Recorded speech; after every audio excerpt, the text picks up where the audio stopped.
Christian, c'est à vous. Oui, merci, chère Catherine. Alors, mes chers amis, c'est donc la cinquième de nos rencontres approche de l'art contemporain et nous allons ce soir, en quelque sorte, feuilleter un livre d'images assez spectaculaire pour certaines d'entre elles. Et ce livre d'images, nous le devons à un partenariat assez remarquable entre celui qu'on connaît aujourd'hui sous le nom de Christo et puis Jeanne-Claude. Alors, j'ai mis exprès les deux prénoms et j'ai inversé l'ordre dans la deuxième apparition, puisque à partir de 1994, Christo a tenu à ce que le nom de Jeanne-Claude soit associé au sien, dans la signature en quelque sorte de leurs œuvres.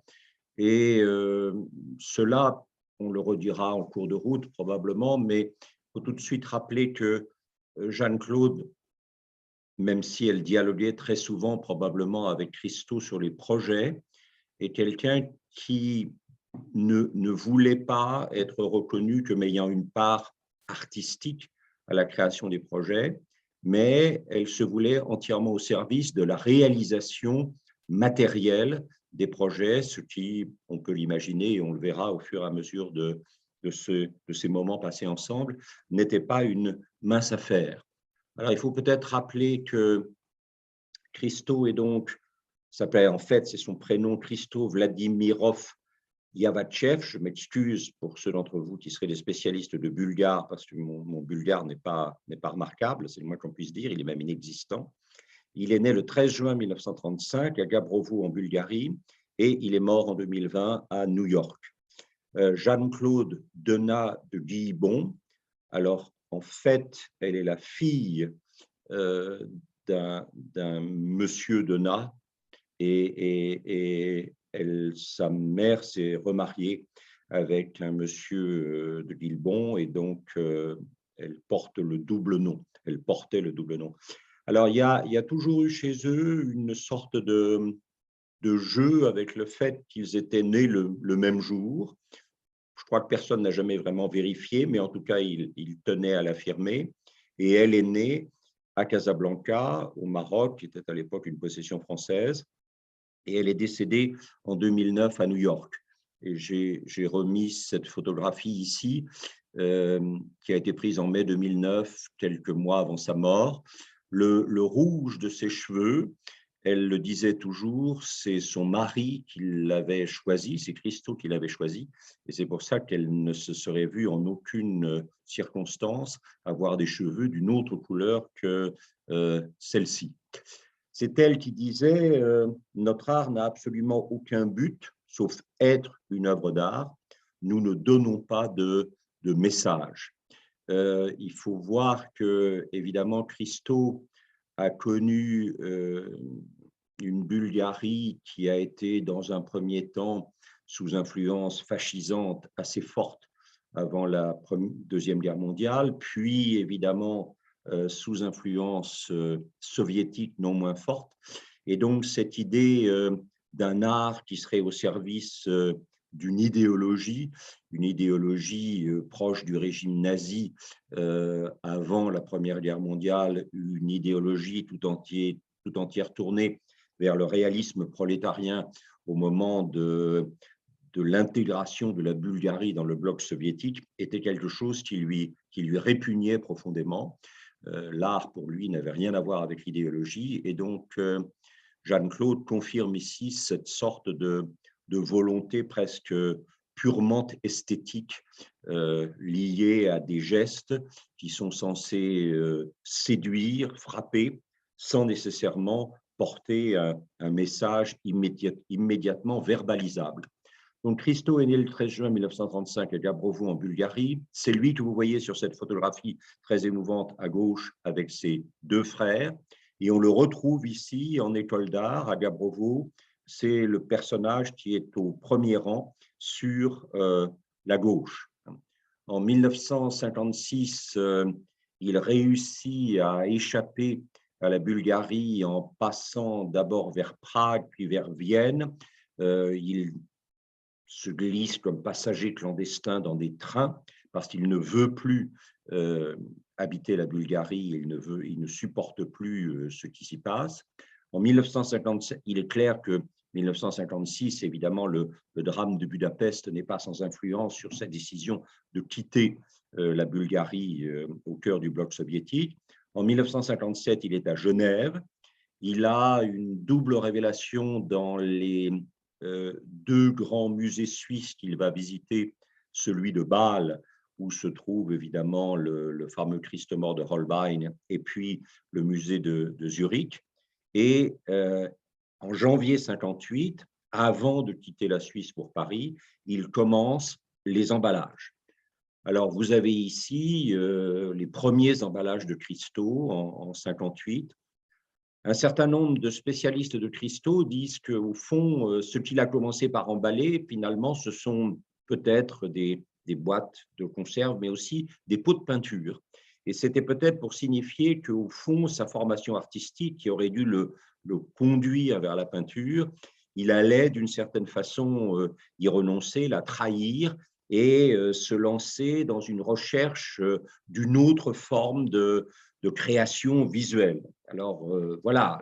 Par contre, ce qui est très important, c'est qu'il n'a jamais cessé de préparer toutes ces créations par des dessins. Le dessin restera chez lui extrêmement important et je ne sais pas, probablement vous avez tous vu ça, mais j'ai mis pas mal de dessins dans cette présentation pour rappeler justement quand même que même si l'art de cristaux est un art extrêmement matériel, gestuel, qui échappe complètement à la feuille, à la toile, au panneau de bois, un art qui est au-delà de l'image dessinée ou peinte. Néanmoins, cet art est toujours passé, dans un premier temps, par une conception qui s'est manifestée par le dessin. Et ce sont des dessins qui préparent des œuvres qu'on retrouve ensuite avec des variations par rapport au dessin.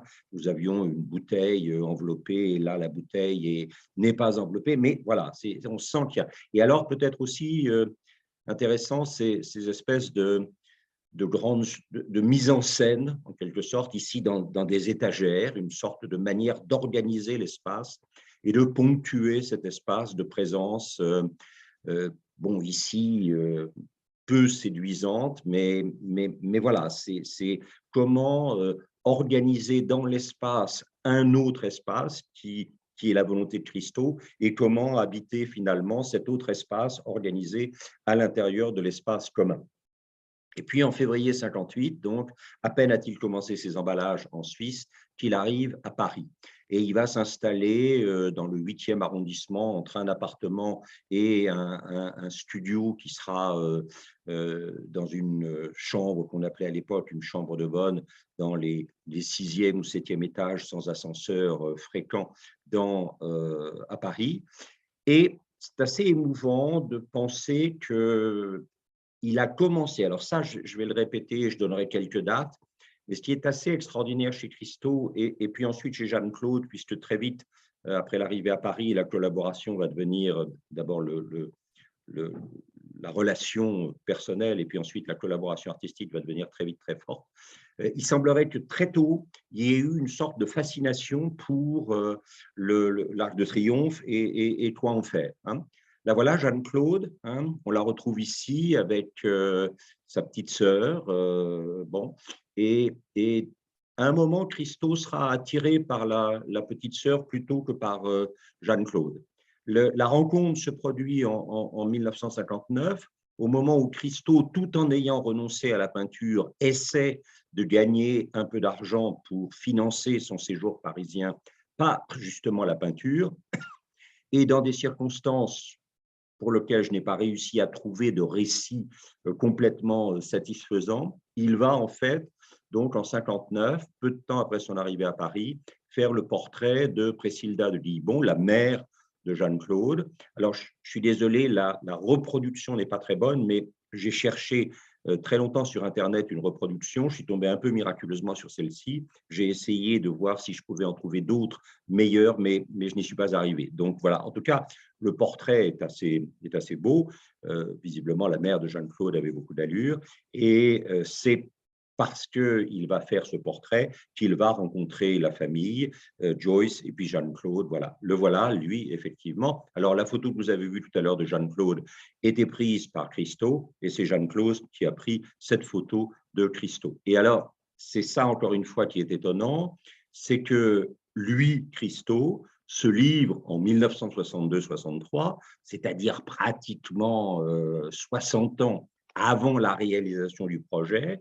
Il fait un photomontage qui montre effectivement l'Arc de Triomphe emballé. Emballé complètement, ça ne sera pas finalement le projet ultime, celui de 2021, qui est un projet, enfin, une réalisation posthume puisqu'il était décédé, mais je trouve ça fabuleux de penser que dès 1962-63, il s'amusait de manière complètement artificielle, en quelque sorte, hein, par une manipulation de la photographie, à penser emballage de l'Arc de Triomphe. Alors, leur premier geste, parce que c'est quand même euh, un art assez gestuel, qu'on le veuille ou non.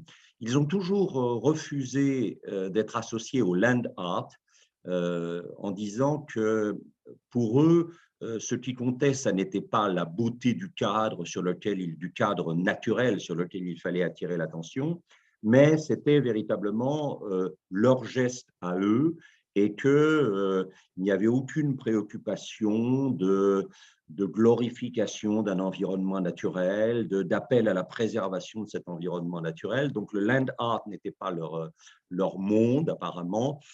Ça, on pourrait y réfléchir et en discuter. Mais en tout cas, l'aspect gestuel. Et donc, rue Visconti, à Paris, dans le 6e, ils vont réaliser à l'occasion, alors la date est importante puisque c'est le début effectivement du mur de Berlin. Ils vont d'ailleurs appeler ça Berlin Wall, le mur de Berlin.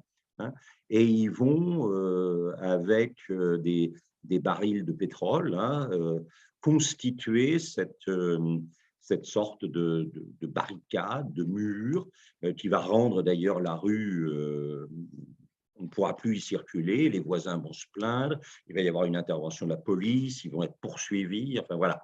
Et là, effectivement, c'est la mise en place définitive, la photographie prise immédiatement après la mise en place définitive, le 27 juin 1962. Les voilà à Düsseldorf, tous les deux, en 1963, et à partir de 1964, ils quittent effectivement l'Europe pour New York, où ils vont résider, encore une fois, jusqu'à la mort de Jeanne-Claude en 2009 et la mort de Christo en 2020. Ils sont morts tous les deux chez eux à New York. Et c'est à New York, évidemment, qu'ils vont rentrer en contact avec les grandes galeries qui avaient soutenu l'expressionnisme abstrait, puis le pop art. On peut penser en particulier à Léo Castelli. Et ce thème de l'emballage va se transporter d'objets finalement assez humbles, assez mineurs, assez quotidiens, vers des éléments, par exemple, d'ameublement, comme vous le voyez ici. Et puis, au bout de 4-5 ans de résidence à New York, de projets, d'allers et venues constants entre l'Europe et les États-Unis, on a en 1968 une première réalisation. Enfin, il y en a eu. C'est très difficile de dater exactement et de mettre un ordre d'exécution, mais en 68 en tout cas, à Spolète, en Italie, très, très belle ville d'Italie, il y a effectivement l'emballement d'une église qu'on voit ici de façon très nette et qui a dû être un peu un choc pour les habitants de la ville. Et puis, parce que finalement, c'est ça les deux grandes, les deux pôles de la création de Christo et de Jeanne-Claude, ou de Jeanne-Claude et de Christo, c'est quelquefois l'emballage d'un monument à l'intérieur d'un espace urbain, ou alors c'est le déploiement d'une sorte d'habillage de tissu. Hein, on pourrait presque parler effectivement de costume. Hein, il invente pour le réel et pour des espaces réels une sorte de costume. Et ici, vous avez effectivement le projet de la côte enveloppée qui a été réalisé en Australie, pas très loin de Sydney, en 1968-69. Alors, les dates que je donne, en principe, la première, c'est le moment où le projet commence à germer dans la tête de Christo. Et puis, la deuxième, c'est le moment de la réalisation. Et là, vous voyez qu'en Australie, qui est peut-être un endroit où on est moins attaché à la présence un peu écrasante d'un passé qui considère comme menaçant et attentatoire tout geste qui n'est pas un simple geste de respect et d'admiration. En Australie, en l'espace d'un an, on va laisser Christo déployer dans cette petite baie près de Sydney cet habillage, ce costume de la nature que l'on retrouve ici. Alors, là aussi, on va y revenir plusieurs fois, il s'agit au fond d'interpeller le regard.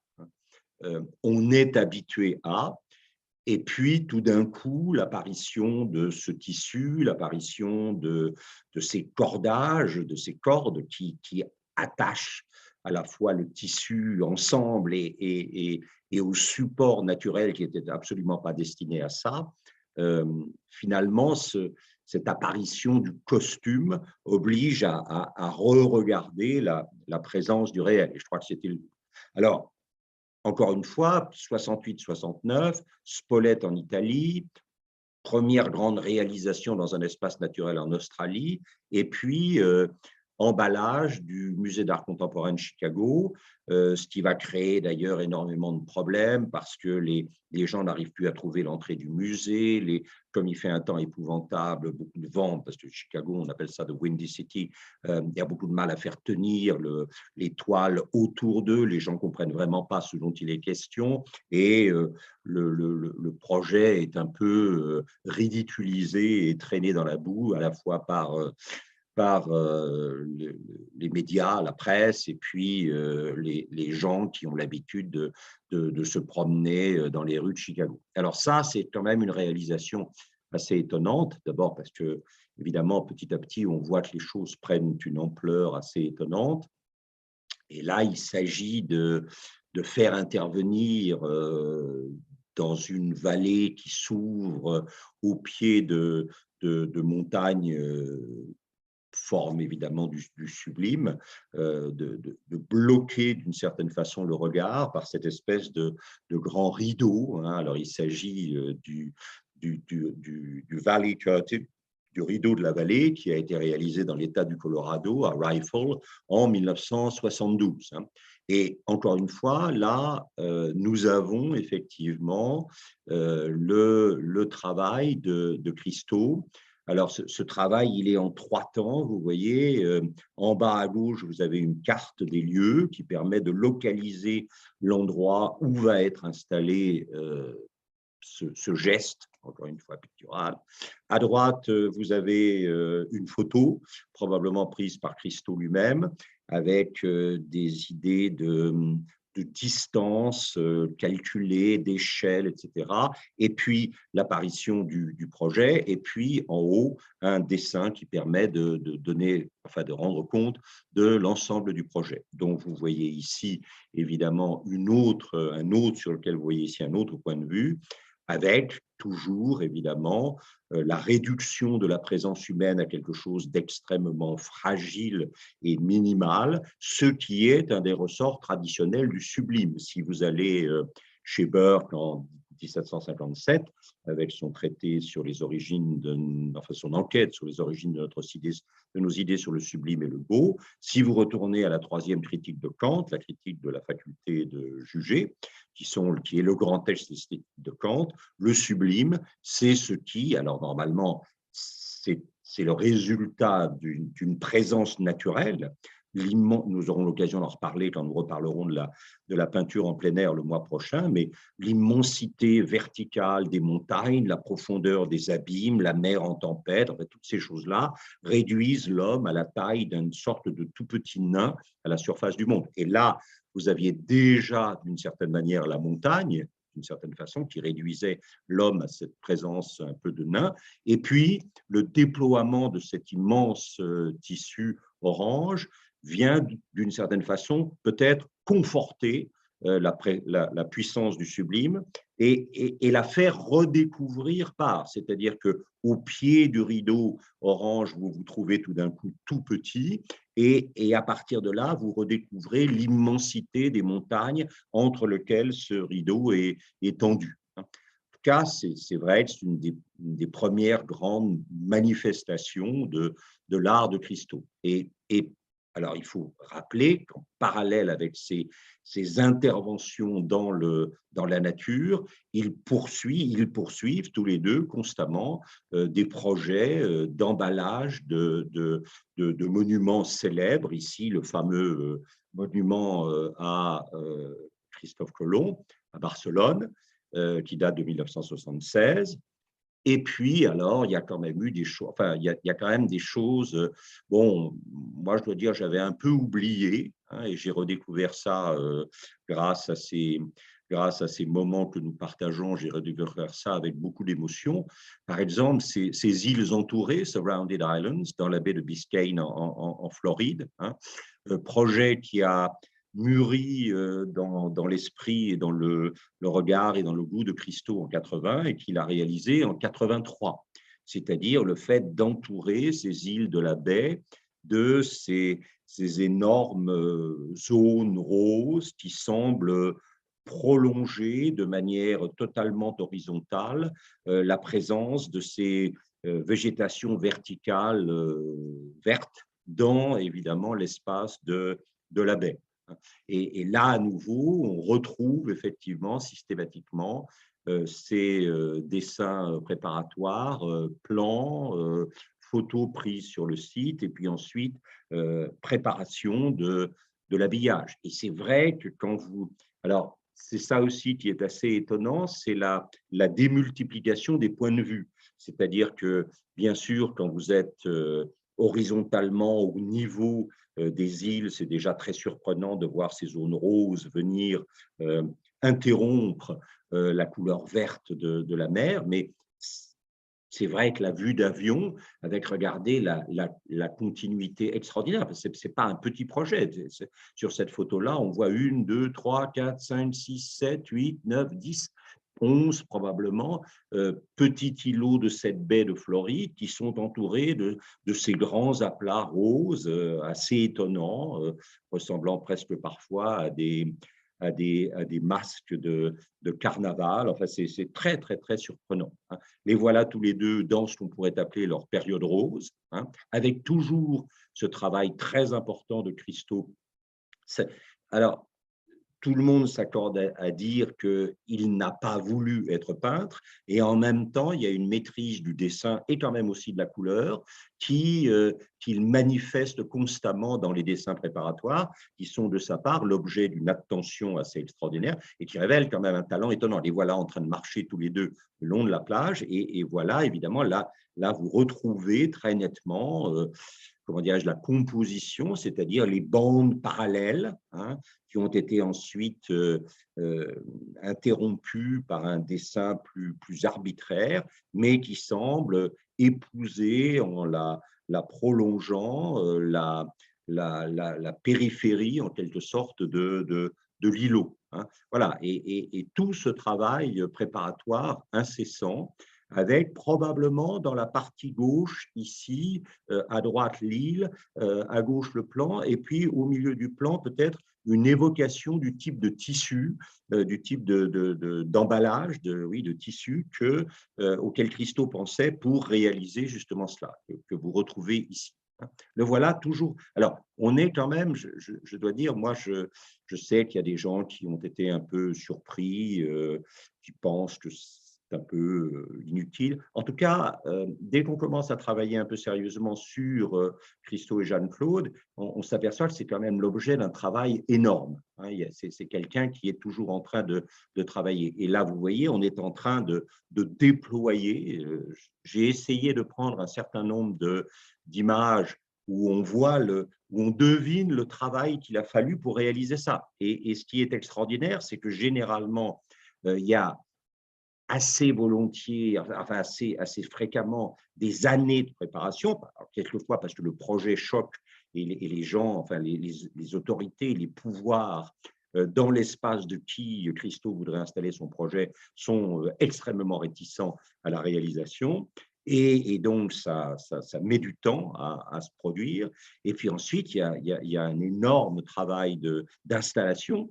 Et puis après, quand ça dure 14-18 jours, c'est le bout du monde. Regardez ça. Je trouve ça assez extraordinaire comme image. Enfin, là aussi, vu de près, c'est saisissant et vu de loin, quand on est en train d'installer, puisqu'on voit les filins, c'est quand même très, très étonnant. Alors évidemment, le Pont Neuf de Paris en 85, bien sûr, qui a été le premier grand geste parisien de Christo et Jeanne-Claude, avec à nouveau, vous voyez, extrêmement précis, photos, dessins de l'architecture du pont et puis dessins préparatoires de Christo pour ce que ça. Et alors ça, c'est très étonnant puisque vous avez ici Christo, Jeanne-Claude, Jacques Chirac et probablement Claude Chirac, avec évidemment la présentation du projet un peu fou de. Et regardez, quand même, encore une fois, j'insiste, hein, pour moi, c'est important de voir à quel point. Et ça, si vous voulez, Christo, bien sûr, est conscient du travail qu'il va falloir pour réaliser à partir de ses dessins, ça. Mais l'organisation du travail, des matériaux aux gens qu'il va falloir recruter pour l'organisation des jours préparatoires à l'installation, ensuite le démontage, etc. Tout ça, c'est Jeanne-Claude. Hein. Toute l'organisation matérielle, c'est elle. Et regardez, là, enfin, Christo lui-même est sur la scène et il est en train de guider effectivement les gens qui montent l'habillage du Pont-Neuf. Hein. C'est vrai que d'un seul coup,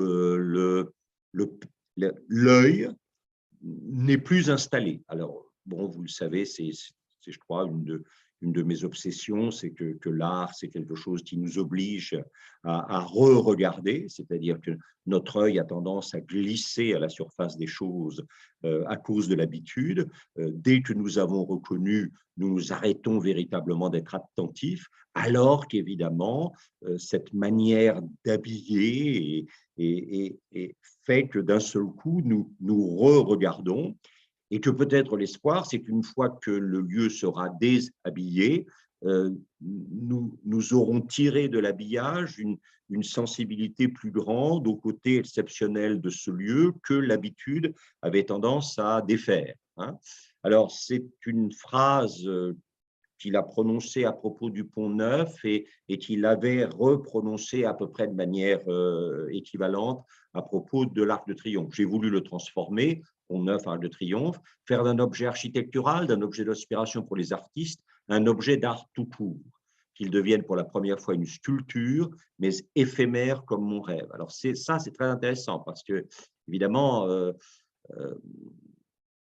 vita brevis ars longa, la vie est brève, l'art au contraire est long et demeure, et l'art est la consolation de la brièveté de la vie. Là, d'une certaine manière, Christo et Jeanne-Claude nous prennent à contre-pied en créant un art gestuel extrêmement fort, extrêmement visuel, et en même temps très vite, avant même que nous soyons habitués, et c'est probablement par hasard, ils le démontrent. Cela ne coûtera pas un sou au contribuable français, tous les frais sont à ma charge, j'ai refusé tout mécénat, tout aide officielle, c'est un principe.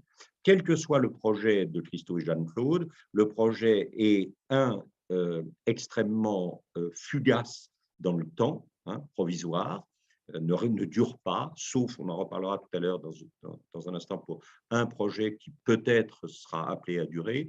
Et donc, fugace, voilà, et en même temps entièrement financé par la vente que Christo fait de ses dessins préparatoires, de tout son travail d'invention de cet espace par le dessin, et puis aussi par la revente de tout ce qui a contribué matériellement à la réalisation. Le recyclable est chez eux très tôt une obsession. Hein. Et voilà le Pont Neuf la nuit. C'est vrai que c'est quand même assez spectaculaire. Hein. Alors, un des projets qui me touche le plus, c'est probablement le projet des fameuses ombrelles ou parasols, hein, à cheval sur le Japon et les USA. Il a fallu 7 ans pour le faire aboutir. Christo et Jeanne-Claude ont commencé à y penser en 84. Il a été mis en place en 91. Et après 7 ans de réflexion et de préparation et de création, il a été mis en place 18 jours. Hein.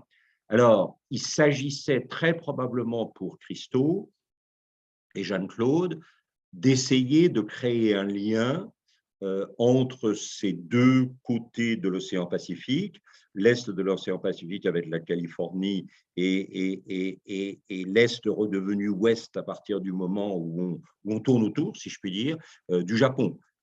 Peuple ennemi, évidemment, dans la Deuxième Guerre mondiale, avec le drame de Pearl Harbor, puis évidemment les deux bombes atomiques, et ces deux ombrelles protectrices à l'ombre desquelles, effectivement, pouvoir se protéger.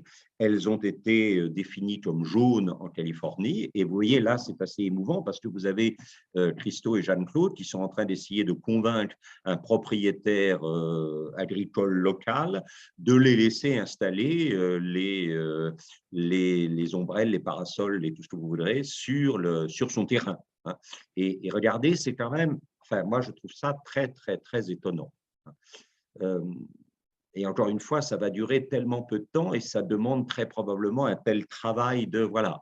Et alors, du côté du Japon, il va proposer effectivement des ombrelles, parasols bleus. Et vous le voyez ici, j'ai voulu vous montrer les deux aspects. Ici, Christo rend visite à une japonaise qui est propriétaire du terrain que vous voyez là et sur lequel il veut installer une de ses ombrelles. Et vous voyez qu'il s'incline profondément devant elle avant de négocier avec elle l'installation éventuelle de. Voilà ce que ça donne, bien sûr. Moi, je trouve ça tout à fait étonnant. Et là, ils sont côté japonais, à Ibaraki, en octobre 88, donc 3 ans avant la mise en place véritablement du projet. Ici, en Californie, en 91, avec évidemment, on dresse les ambres des parasols. Hein, et puis, vous avez cette idée d'une répartition assez hasardeuse, finalement. On a l'impression d'une sorte, on ne sait pas ce que c'est, si ce sont des semences, des fleurs qui sont tombées, qui ont été jetées de manière un peu hasardeuse sur la surface du monde, ce qui n'empêche pas de requérir à chaque fois un très grand travail matériel, physique, une organisation sans faille. Vous ne déployez pas ce genre d'habillage du paysage sans un énorme travail de réflexion, d'organisation. Et regardez bien les socles. Les socles, ce ne sont pas des choses qu'on peut, comme ça, improviser à la dernière minute. Même chose, évidemment, du côté japonais, où on retrouve un tori japonais très classique, on va y revenir dans un instant, et puis ces parasols qui sont littéralement, qui ponctuent l'espace des rizières. Hein. Voilà. Même parfois, on les installe dans le lit des torrents, puisque le Japon est, comme vous le savez, une sorte de grande épine dorsale montagneuse avec des deux côtés des lieux où on peut faire un peu de culture. Voilà. Et on retrouve la Californie ici et le Japon. Alors évidemment, un des projets qui a été le plus long à faire aboutir, c'est le Reichstag. Hein. Voilà Christo devant le Reichstag en 1977. Hein. Et donc, ici, enfin, ils ont commencé à penser au projet en 1981. Là, nous sommes le 24 juin 1995. Et en fait, l'ensemble de la réalisation du projet a pris 24 ans et ça a duré 14 jours. Et vous voyez qu'ici, ils sont en train de dialoguer avec Willy Brandt à un moment où il n'était plus chancelier, mais où il était très favorable au projet. La 1981, et à Bonn, le 25 février 1994, le Parlement de la République fédérale d'Allemagne, puisque la réunification n'a pas encore eu lieu, est en train de réfléchir sur. Et puis, vous avez ces photos étonnantes du travail d'installation. Encore une fois, moi, je ne vous cache pas que tout en préparant ce petit moment passé ensemble autour de Christo, j'ai été tout à fait fasciné par non seulement bien sûr par tout le travail préparatoire de dessin de Christo, par la réalisation ultime de l'œuvre qui est toujours extrêmement, sinon séduisante, on peut ne pas aimer, mais c'est au moins totalement frappant et ça vous oblige à regarder, encore une fois. Et puis, quand vous commencez à fouiller un peu dans les sites où on trouve, ils ont un très beau site, il s'appelle Christo Jeanne-Claude Net, sur lequel vous pouvez aller. Vous retrouverez une partie, bien sûr, des photographies que j'ai utilisées. Et je trouve ces photographies du travail à accomplir pour réaliser le projet très étonnantes. Et vous avez ici, bien sûr, le Reichstag enveloppé. Alors, ils ont tenu aussi à envelopper non seulement quelques bâtiments, mais aussi quelques arbres. Vous avez ici, effectivement, toujours les dessins préparatoires où on voit à quel point, finalement, rien de cela n'est improvisé. Tout ça est profondément travaillé. On voit que les mesures sont prises, les tailles, les positions, les localisations. C'est très, très saisissant. Alors, c'est Rion en Suisse, et Rion, comme vous le savez probablement, est tout proche effectivement de Bâle. Ça n'est pas sur la commune de Bâle, mais c'est tout proche de Bâle. C'est entre Bâle et la frontière allemande. Et c'est là que Ernst Beyeler, qui est un des très, très grands marchands d'art de la deuxième moitié du XXe siècle, Ernst Beyeler, après avoir eu longtemps sa galerie à l'intérieur de Bâle, pas très loin entre la cathédrale et le musée des Beaux-Arts. Moi, je me souviens, jeune, être souvent, non pas du tout allé pour acheter quoi que ce soit, mais tout simplement parce qu'on était reçu magnifiquement. Même si, visiblement, quand vous entriez dans la galerie Beyeler, Galerie Beyeler qui était en face d'une vieille maison où on savait que Erasme avait vécu et que Hans Holbein était venu le voir, ce qui était quand même très, très émouvant. Mais quand vous entriez dans la Galerie Beyeler, alors que visiblement vous n'alliez rien acheter, on était toujours à votre égard d'une extrême gentillesse et on vous laissait regarder, on répondait à vos questions qui portaient sur autre chose que le prix, bien sûr. Mais voilà, et donc Beyeler, vous le savez ensuite, a créé avec l'aide évidemment de Renzo Piano, cet extraordinaire musée, fondation Arion, justement. Et c'est, je crois, vous vous souvenez, je l'ai dit au début, Christo gardait un souvenir extrêmement ému de sa découverte du musée des Beaux-Arts de Bâle. Et donc, je pense que là aussi, Bâle, avec son musée des Beaux-Arts, la Fondation Beyeler à Rion, ont inspiré ce choix des arbres enveloppés. Et à nouveau, vous voyez que envelopper les arbres, ce n'est pas si facile que ça. Le déploiement des grues, et ça, encore une fois, c'est Jeanne-Claude qui conduit tout ça.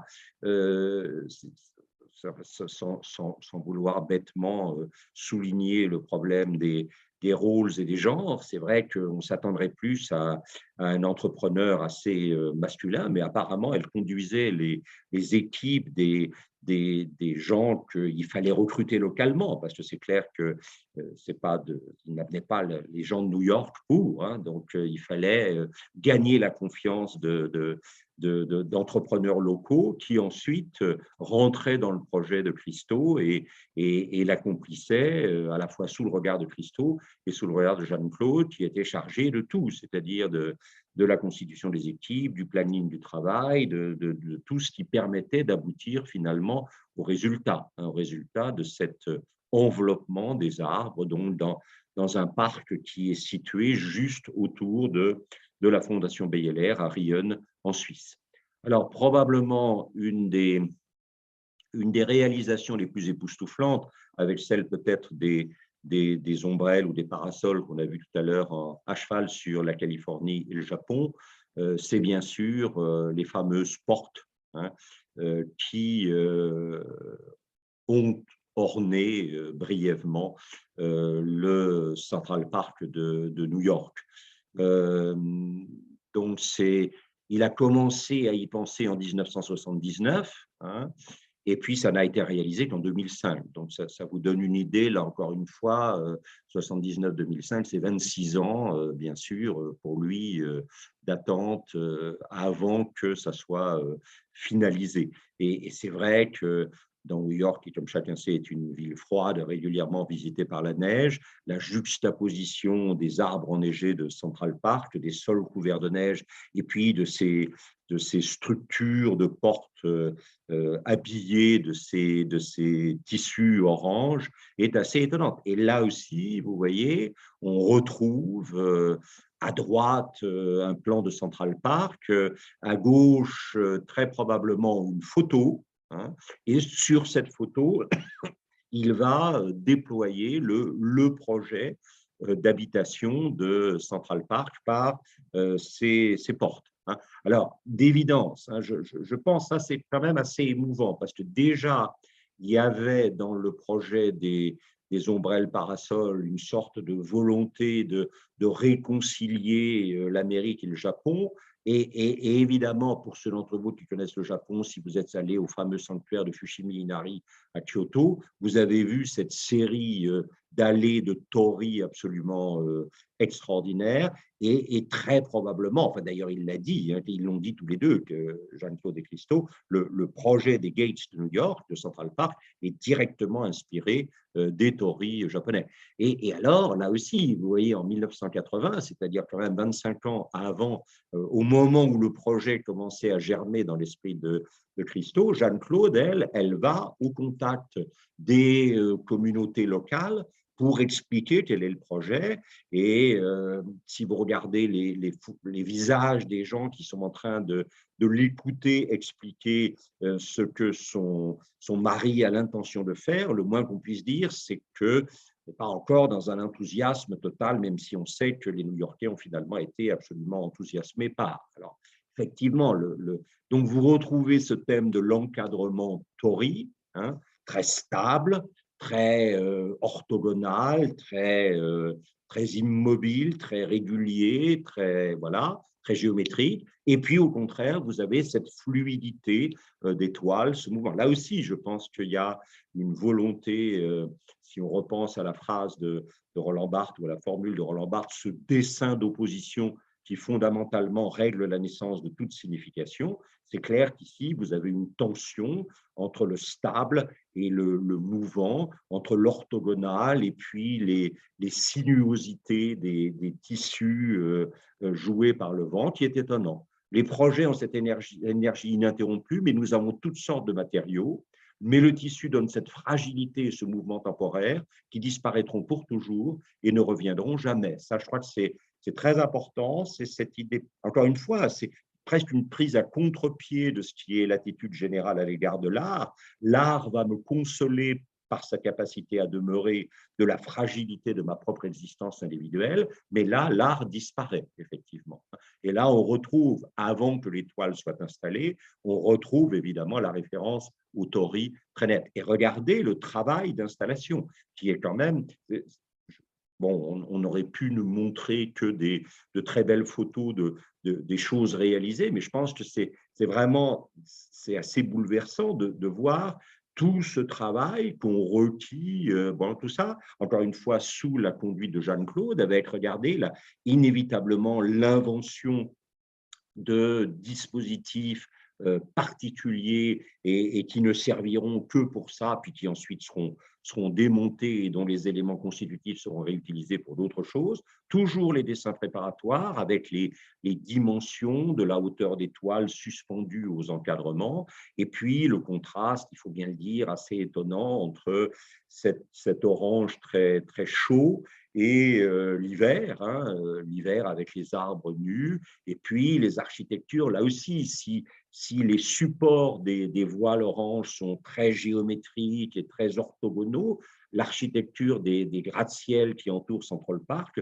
ne l'est pas moins. Et donc, vous avez la forme naturelle des arbres qui contraste avec la géométrie des architectures, et puis le mouvement constant dans le vent des toiles, des tissus, qui là aussi, regardez, alors on a flouté évidemment le monsieur qui était en train de promener son enfant, mais pour moi, et regardez ça, il travaille. Moi, c'est ça qui me paraît, en fait, qui m'a toujours beaucoup touché. On est à 1 an de la réalisation. Encore une fois, ça fait plus de 20 ans que tout ça font. Et voilà, et il travaille encore à la préparation, à la mise en place, avec constamment au bord des lacs de Central Park, du réservoir, le grand réservoir qui avait été transformé en lieu de refuge pour les chômeurs pendant la crise de 29, au bord du grand réservoir et des différents lacs, vous avez là aussi, comme on voyait tout à l'heure, une partie des structures japonaises, des ombrelles bleues qui étaient mises dans le cours des rivières et des torrents. Voilà, c'est pour moi, et alors regardez ça, c'est fou, là aussi.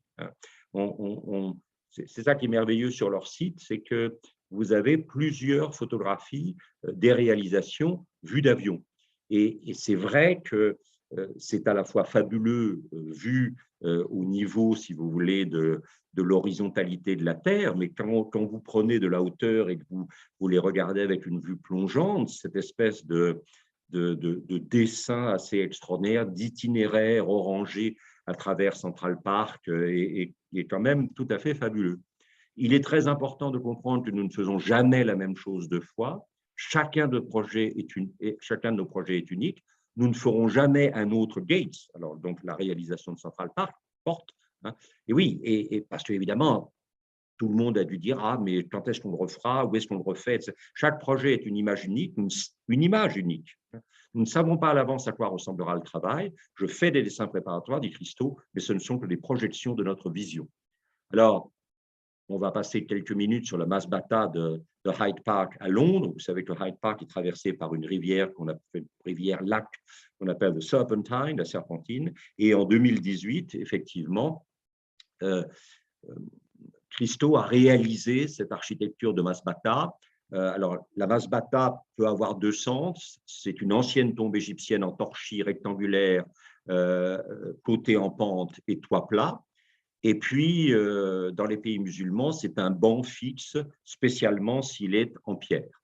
Alors, à l'heure actuelle, j'en ai parlé au début, il semblerait qu'il y ait un projet qui n'est toujours pas réalisé, d'une masbata permanente, c'est-à-dire ça sera la seule œuvre de Christo et de Jeanne-Claude qui leur aura survécu et qui demeurera de manière permanente dans les Émirats arabes unis, pas très loin de plutôt, j'ai l'impression, d'Abu Dhabi que de Dubaï.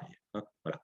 Et le voilà en train de dessiner toujours ce travail constant et cette grande masbata donc, qui devrait, à un moment ou à un autre, être construite sur le territoire de… Alors, il a toujours été fasciné par ces formes un peu pyramidales ou en losange. Ça, c'est un projet qu'il avait eu dès 1967-68 pour un agencement de barils. Vous retrouvez la rue Visconti à Paris, dont on avait parlé tout à l'heure, posé sur… Alors vous sentez bien là aussi qu'il y avait une photo sur le lac Michigan de bateau et qu'ensuite il a dessiné sur cette photo la présence de ce qui est, un certain nombre de spécialistes de Christo pensent, la première intuition de la Masbata que vous retrouvez ici, donc à Londres, sur la Serpentine. Et là aussi, j'espère ne pas vous ennuyer avec ça, mais pour moi, c'est très important de voir à quel point le travail est quand même exigeant et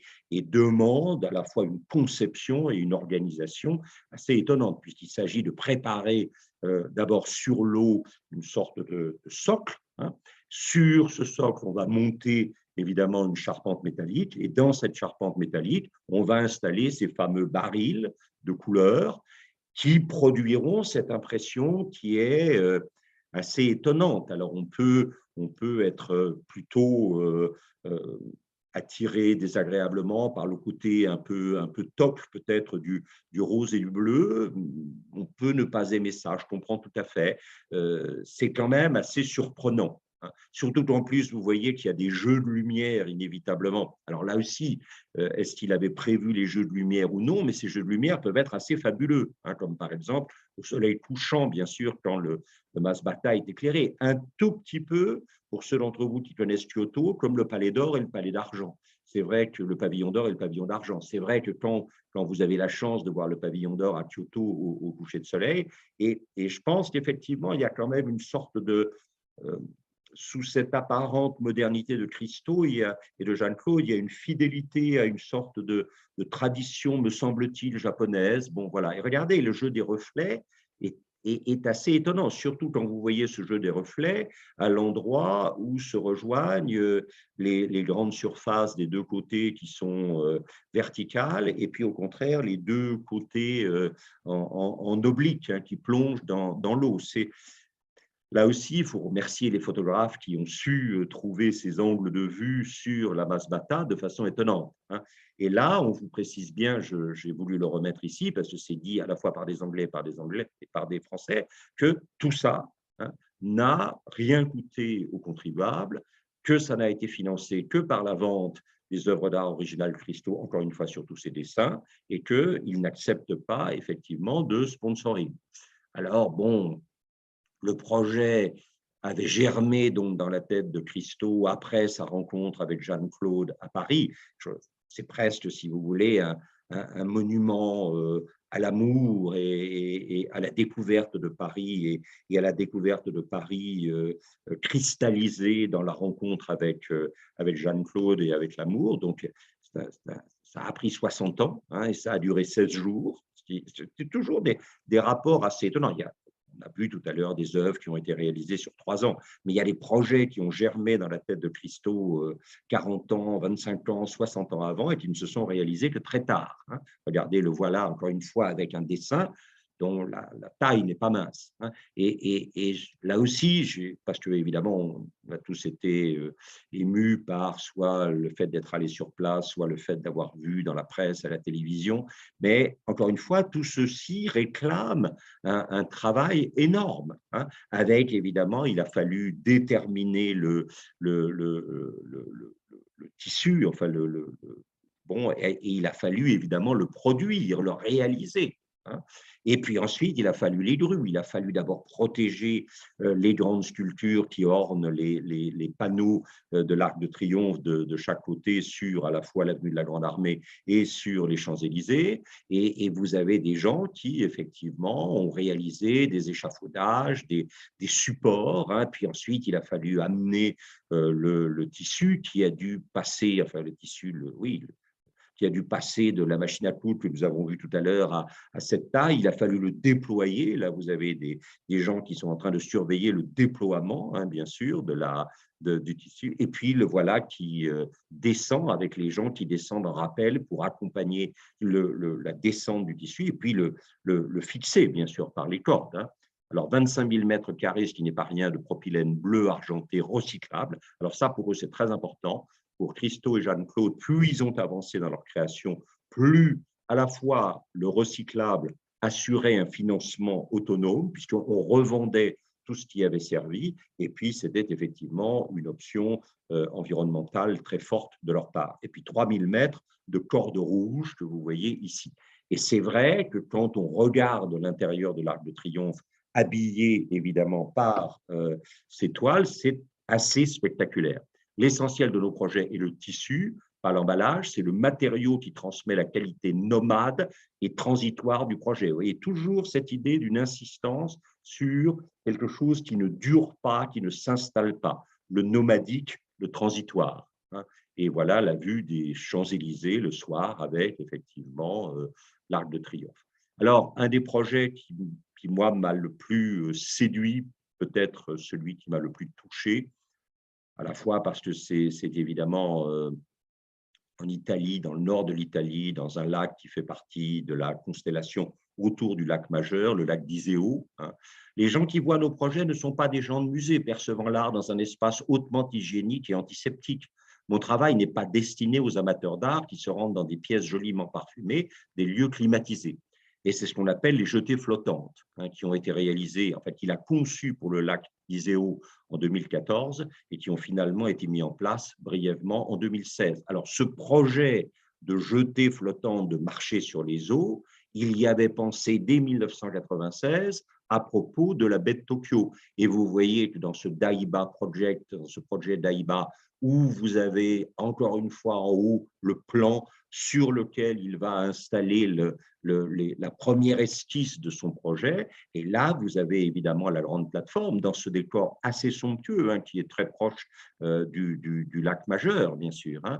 Et vous l'avez, lui, en train de dessiner ces allées orangées assez étonnantes, hein, avec la fabrication, bien sûr, du tissu et puis la fabrication des blocs, hein, de plastique sur lesquels on va déployer le tissu orange, et puis les équipes qui sont en train de travailler et de réaliser, de mettre en place ces promenades, en quelque sorte, ces jetées flottantes, hein.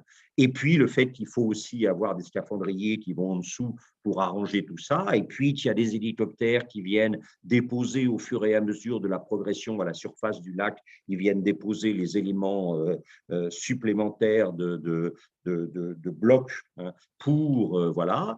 Et puis, progressivement, vous voyez la géométrie conceptuelle. Hein. Tout à l'heure, on avait la tension entre le flottement des toiles et puis l'architecture orthogonale des supports dans Central Park. Ici, vous avez tout le côté ondulant de la rive du lac qui est mis en tension avec la rigueur linéaire des promenades. Hein. Et alors ensuite, évidemment, sur ce monde bleu-vert, hein, mais assez sombre finalement, parce que le lac est très profond, le lac des Alpes, hein, vous avez l'apparition de cette couleur orangée, et lui en train de surveiller évidemment la mise en place. Et puis, les gens, alors il a eu cette phrase à un moment, il a dit « Je voudrais que les gens puissent marcher sur les eaux ». Et il y a ce côté assez fabuleux, hein, avec, voilà, on a à la fois la verticalité des montagnes, le côté très ondulant de la côte, et puis tout d'un coup, on a cette horizontalité linéaire, géométrique, rectiligne, très forte. Et on voit bien, encore une fois, que c'est le contraste qui fait la séduction, c'est la tension entre un naturel déjà là, caractérisé par l'altitude et la sinuosité, et puis un geste artistique posé là, qui à la fois est totalement géométrique et est d'une horizontalité absolue. Encore une fois, tout ça a été travaillé, planifié, et a été un succès énorme. Les gens ont adoré, même les canards, vous voyez, s'y sont mis. Et c'est vrai que le contraste entre le plat orangé et puis les façades un peu blanches, jaune pâle, derrière le vert de la montagne est assez étonnant. Bon, on sait que beaucoup de gens ont repris à leur compte ce qui semble être une phrase de Jeanne-Claude, il s'agit pour nous de cacher afin de révéler. Encore une fois, c'est ce qu'on a dit, j'ai essayé de dire tout à l'heure, attirer l'œil sur, et en même temps, une fois que l'installation sera démontée, amener à revoir le déjà là d'une autre manière. Hein. Voilà, c'était partager avec vous quelques images d'un itinéraire créatif auquel les deux ont contribué de manière très spécifique et dans une collaboration inspirée par l'amour et le respect mutuel assez bouleversant. Et je dois dire que je ne suis pas sûr qu'il y a quelques années, j'aurais peut-être été aussi séduit que je l'ai été en préparant ça, en repensant à, à l'ensemble de cette carrière qui, moi, encore une fois, ce qui me frappe beaucoup, c'est la quantité de travail et de temps préparatoire pour aboutir à quelque chose qui est à la fois très spectaculaire, mais qui accepte de consentir à sa propre brièveté. Voilà. Pas de questions, Christian, pour le moment. Et on laissera nos amis se reposer tranquillement et aller dîner sans les avoir trop interrompus sur ce chemin. Ah, s'il en y a une qui Ah, vient là. alors, ces œuvres ont vocation à s'estomper ou à rester? Alors, ça, je crois que ça apparaissait clairement dans ce que j'ai dit, dans les citations que j'ai choisies. Pour eux, l'aspect, enfin, et encore une fois, c'est très étonnant parce que c'est contradictoire avec au moins une vision assez classique de l'art qui nous a été enseignée, c'est-à-dire que l'œuvre d'art demeure et la vie humaine elle-même est brève et bornée entre deux moments du temps, la naissance et la mort. Et eux, ils ont, et moi, c'est encore une fois un des aspects qui me fascine, c'est le temps de la conception, le temps qu'il a fallu pour négocier l'aboutissement de certains projets. Le Reichstag, hein, bon, alors on se souvient évidemment de l'incendie du Reichstag, de tout ce que ça a déclenché de terrible dans la prise du pouvoir par les nazis, utilisant l'incendie du Reichstag à leur profit, peut-être l'ayant largement… enfin voilà, bon, et donc, inévitablement, vous allez avoir des réticences, des hésitations. Bon, et, et, et, et, et quand on voit des projets, comme par exemple, encore une fois, l'Arc de Triomphe, si vraiment il a, je vous ai montré ce photomontage étonnant de 61-62 qui est purement du jeu technique. Hein. Et puis, 60 ans après, ça s'est réalisé alors que lui-même était mort à ce moment-là déjà. Voilà, bon, c'est vraiment, il n'y aura normalement que cette réalisation de Vaspata aux Émirats arabes unis qui sera ce qui demeurera de l'œuvre de Christo et Jeanne-Claude. Et c'est pour ça que les photographies sont absolument essentielles. Un grand merci à vous, Christian. Merci à vous, chère Catherine, et puis merci à nos amis qui ont participé. Et donc, nous nous retrouverons le mois prochain pour parler architecture contemporaine. Voilà. Merci, bonne soirée à À tous. bientôt. Bonne Au soirée revoir. à vous Au revoir, tous. Christian. Au revoir.